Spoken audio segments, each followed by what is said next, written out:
Welcome to another episode of the More Than a Game podcast. And today on the episode, we're going to be wrapping up all the basketball action from the Paris Olympic Games, as well as previewing the Opals match up against Belgium in the bronze medal match, which is coming up, which will be exciting. Joining me once again to unpack all the action, and review all the games and preview the Boomers' exit from the Olympics is Boomers star and Adelaide 36ers guard DJ Vasiljevic. DJ, how are you feeling after the early exits from your teammates, the Boomers? Obviously, again, thanks for having me. A bit disappointing. Obviously, I felt like they chose a good team to go in and obviously medal, and it's always tough when you go 1 and 2 in your pool and somehow still finish second, and then you cross over with Serbia. Obviously, they beat them in the exhibition game, and I said this before that those European teams don't really throw out all the cards. But to be up 24, looking like it was going the right direction, and then you gave Serbia a sniff in the second quarter to bring it back to 12, and then next thing you know, they're up 2 in the third quarter. So I think I read this crazy stat in like 12 minutes of play, Serbia outscored them 39-14. Wow. So that little 12-minute stretch, and Andrew Bogut says is right, like for 4 to 5 minutes, we look really good. And then we have a patch of 5 minutes where we look kind of really bad. So, I mean, I'm not saying we played bad. I just think, we just didn't control the game once we got up by so much. So, again, it's disappointing. But, that's the game of basketball. And it hurts for guys because those who retire, like I think Paddy and Joe are done, in my opinion. But the likes of Josh Giddey, who has to wait another 4 years to try and get that back, that'll kind of, not sit with him really well. Yeah, 100%. We'll dive into the game, but you mentioned what Bogue said. I read that article. Having been part of the squad in the lead up to the Olympics, what do you put that down to? Those minutes of just lapses of concentration, turnovers, obviously a big part of that. But in your opinion, why is that? It was so hard to kind of tell against the Chinese team because we were so much better than them. I think that's something BA must look into is like, all right, let's go and compete against a few more teams early on, not just play a Chinese team. I think maybe if we had flown Japan over and played their full team, kind of would have prepared us a bit more. But again, like that's just the identity of the coaches. Like, who do we go to, or what do we go to, or what lineup do we put out there when things aren't going well? And you talk about Bogues and Yules, who also do a pod where it's like, they can't even identify it, even though they've been in that sort of situation. So I think that was the hardest part, is identifying who do we go with when we have 4 or 5 minutes when we can't score. Yeah. Again, you can play defense for 4 or 5 minutes, but if you can't put the ball on the hoop, like it's hard. So, I mean, I think obviously now with Gorge gone, they're going to find, whoever coaches next, but I think that's going to be, you got to start planning. Like you still have the likes of Josh, Dyson and Jock. Like who else fits in there to, when things do hit the fan, how do we kind of do that moving forward? So we'll see what happens. Yeah, for sure, mate. We'll dive into the game in just a moment, but obviously 95-90 loss in the quarterfinals to Serbia after being up by 24 points, as you said. Disappointing way to exit, but let's go to the campaign as a whole. I think I know the answer to this, but looking at the campaign, do you view it as a success or a failure? In my opinion, I think it's a failure, and that's not trying to have a dig. You can't go from a bronze medal, go into the World Cup, finish ninth. And a lot of the guys going into World Cup, into this Olympics, they thought this was the best team they've had in order to medal. So putting those statements out and you finish between 5th or 8th, they haven't released the final standings. Like, to me, not walking out with a medal is kind of a bit of a failure. And even though some guys gave it their all, I think, not having a medal around your neck is a failure, and that's what you ultimately play for. Obviously, Serbia went down to the US, so they still have to play for a bronze. So you're still competing for something. But even if Australia, beats Serbia and ended up playing the US and losing or winning, like you're still competing for a medal. So without a medal, especially these types of games, like to me, it was a failure.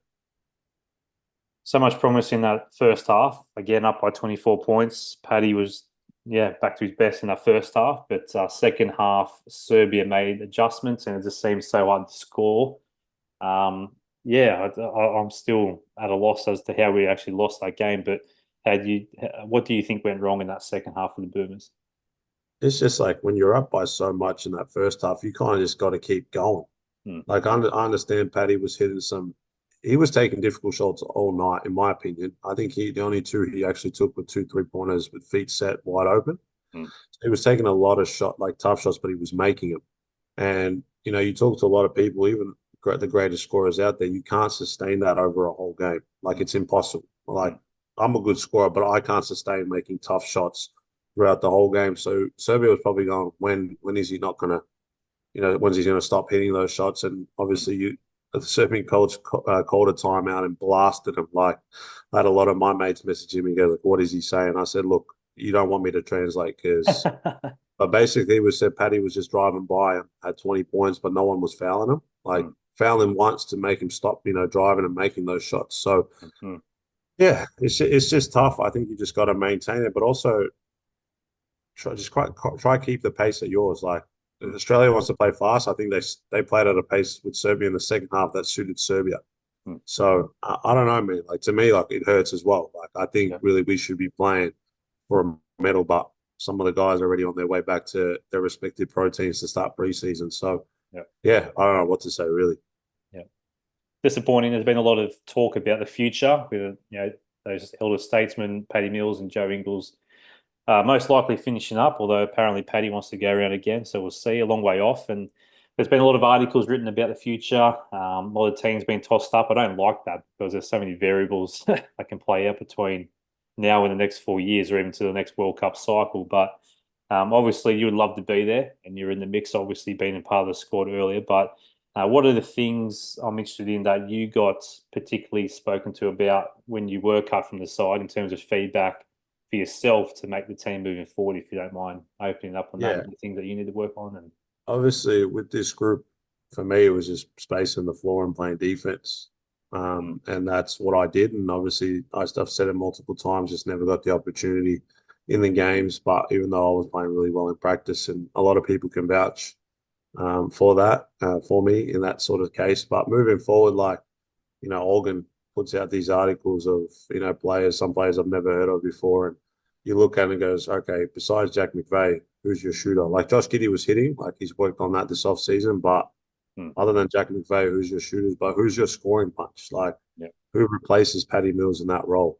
And again, like I'm not saying it's going to be me, but like someone like that to just come in and get buckets when need to. Like to me, the one thing Australia was missing was when things hit the fan and they didn't have an open shot, who could put on the floor and kind of create other than Josh? Not really anyone. So like maybe the coaches or whoever the coach is next, you got to look at that. And we'll see what happens. But I'd love to be there. Obviously to represent the green and gold. There's been a few talks. I've actually spoken with Marco from Serbia. He's going to try to push me to get to the Serbian team, which I've denied because I do want to play for Australia. But again, if these articles are being released and people aren't giving me the respect, like if I decide to change my mind and go play for another country, like don't. You guys didn't want me here. So, but again, that's just another myth story. But hopefully I can be part of the Boomers moving forward and kind of push because I've already said I want to go to the Asia Cup. I want to do all the FIBA windows in this NBL season that's coming up. And I just want to state my case. Hey, like, I think it's time. Yeah, I agree, mate. It'd be good to see you back out there. There was a lot of positives though. Like it wasn't all negative. Obviously Josh Giddey, and he sort of came into his own in this tournament. I think Dyson Daniels was another positive one. But for me, the story of the campaign was Jack McVeigh. Like, you've obviously NBL level, he's been a great player and led the Tasmania Jack Jumpers to that final. But he stood up in those games. And apart from him, like, I was confident he was going to knock down the shots. But as you said, who else is there? But what were some of the other positives coming out of that campaign? Yeah, just to see the growth of obviously Josh being 21 years old, Dyson. I think he'll have a great year in Atlanta. That'll just give him more confidence as the years go on. So by the next World Cup or whatever tournament he plays in next, he'll be ready to go. Obviously, Jock Landau, I think he got screwed a bit by the refs. Bit of a soft house, he fouled out. But I think he played tremendous. He shows that he's probably one of the best big men on the international stage. And obviously Houston's picked up his option for this year. So I think he'll have another great year. Obviously Jack McVeigh we talked about. I still would have loved to see a bit more of Do Up Breathe Mm. You look at that fourth quarter, we fed him the ball in the post and he scored, and then it was like he was non-existent. We didn't want to go back to him. So, yeah, I think Duop, if you played him more, give him the confidence, especially in the exhibition games. Like that's where I think everyone needs to play. And the biggest two questions is obviously Josh Green only played like 30 seconds, Mm. but then does Matisse Thybulle come back? Mm. There's, Bogue said it, there's reports that he has no interest of ever playing for the Boomers again. And, if I'm a guy who kind of helped you win a bronze medal, you're taking that guy to the next Olympics, even if he doesn't try out, Yeah. period. Yeah. But I guess, people decide to choose others. And again, not finishing with the medal, Matisse is probably at home saying, I told you so. But that's the question I have is, can we convince Matisse to come back moving forward? Mm. It'd be good to see him back. I love the guy. So let's hope he turns a corner in that decision there. But let's go to the coaches because Brian Goorjian's put his hand up to say that's it. He's done. And what a servant he's been to Australian basketball. You can't knock his efforts. He's just, again, the GOAT, in my opinion, of Australian basketball in terms of coaching. But being part of the squad, who would you like to see moving forward, taking over from Gorge? Yeah, I think Matt Nielsen. I think he's worked his way up being, the Spurs G League coach to now the Spurs assistant, and he's really good with the guys. Mm. So I think he deserves the number one shot. I think if you look at the NBL coaches, I think you do look at like a Dean Vickerman, or if you really want, you go back and get Andre Lamanis because I think Andre could potentially coach this team to a medal. You look at all the past and him being fourth and fourth and fourth and fourth, but not. And now if you include Josh Giddey, you include Dyson, Yeah. you include, Jock was there for, you include Jock, Mm. maybe somehow bring Matisse back and then Dante. Now it's like, I think he can work. He's a really good coach in my opinion, but again, I'm not the guy who selects it. I can only Mm. speak my mind, but I think those three are the top three in my opinion. Just throwing our left field option, Brett Brown. What do you think about bringing him back? I mean, you potentially could, but it also depends. I do like having like a Dean Vickerman or Andre because their league in Japan with Andres and us here, we're FIBA by FIBA. So Mm. taking we can take a coach with us to coach us.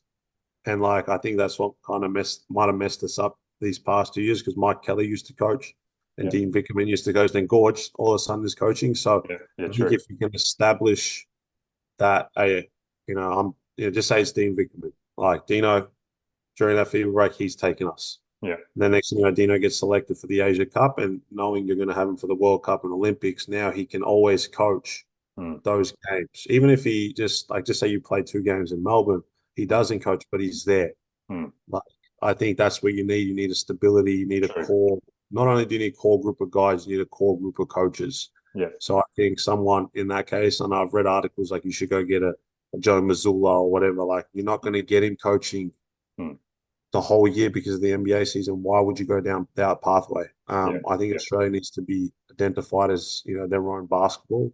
We shouldn't be copying the Europeans. We shouldn't be copying the Americans. We need to play our own style of game. Like Yeah. that, we need to be known for being, grit, power, being the C word. Like we got to be those people. Yeah. So Yeah. I think if you establish that at the top, get your core group with Josh, Jock, and obviously Dyson, Mm. just build around that, and I think Australia's future looks very bright.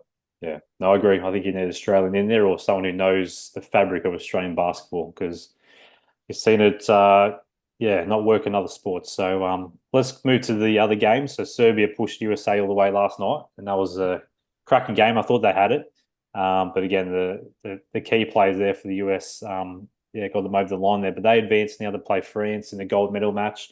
Serbia will play Germany for the bronze. Who do you think comes away with the medals? Well, obviously, it'll either be the US or France in the gold medal, but who wins as well out of Germany and Serbia?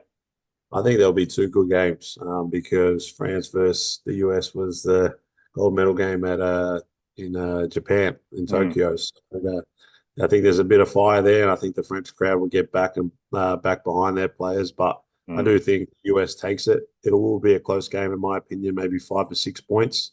Yeah. The US is just so talented. Like they did well. They put LeBron on Jokic. in that fourth quarter, kind of slow them down. But then they played KD, LeBron, and Steph. Like if Steph's hitting, like that's big. Mm, I think I saw a stat. He was 11 of maybe 32 from the three, and then he just went out and hit 9 of 14 in the quarterfinal and the semifinals. So mm, you never know, but I think it'll come down to the three-headed monster of LeBron, KD, and Steph versus Wemby, and obviously just the role players in France. I think that's what's getting them over the line right now. Gobert isn't playing much at all. mm. So maybe do we see that, especially, or do we see him start and play against an Embiid to try and slow him down because he starts? But I think USA takes gold, France will get silver, and Serbia's got some revenge against Germany. So I think Mm. Serbia will win the medal by a few Yeah. points as well. Yeah, based on the way they play against the US, yeah, I think they get the bronze there as well. So let's shift focus to the women's, and it's Yep. been a great tournament as well. The Opals lost to the USA last night in a tough match again, but they will play against Belgium for the bronze medal.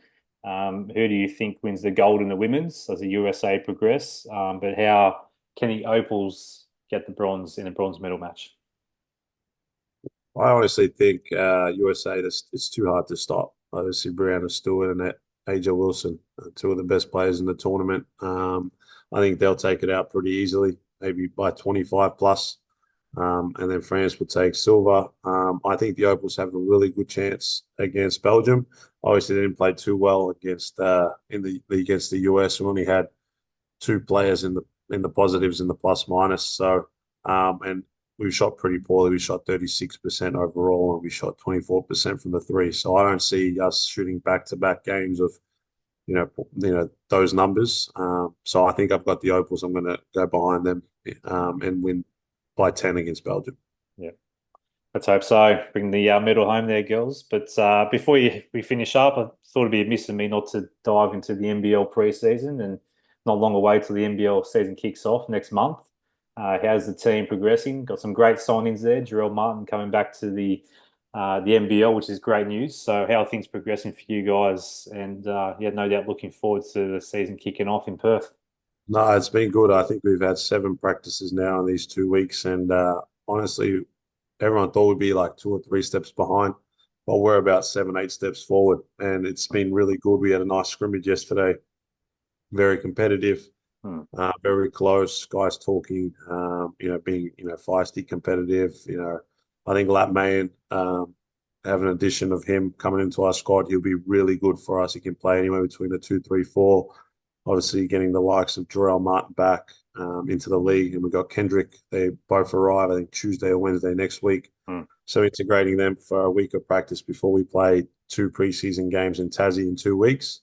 And then obviously Sunday Detch, who was just with South Sudan. So Hmm. I think we've got a good starting lineup in my opinion, with myself, Kendrick, Sunday, Isaac, and Jarrell. And then I think we have some great bench players in Lat, Jace, and Nick Marshall. So I think we'll be really good. Obviously, we'll see how preseason games go. A lot of people will look into that, but I think that's just kind of identifying where we need to be, and we shouldn't become complacent if we do win most of our games, because again, it all matters on September 22nd when we play the Kings in Perth. So that's when things really get going.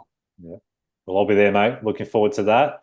Being over Perth now. But, mate, all the best for the season. All the best for making the Boomers team in the future. Thanks for joining us. It's been great journeying with you over the past month, I guess. And yeah, should do it all again soon.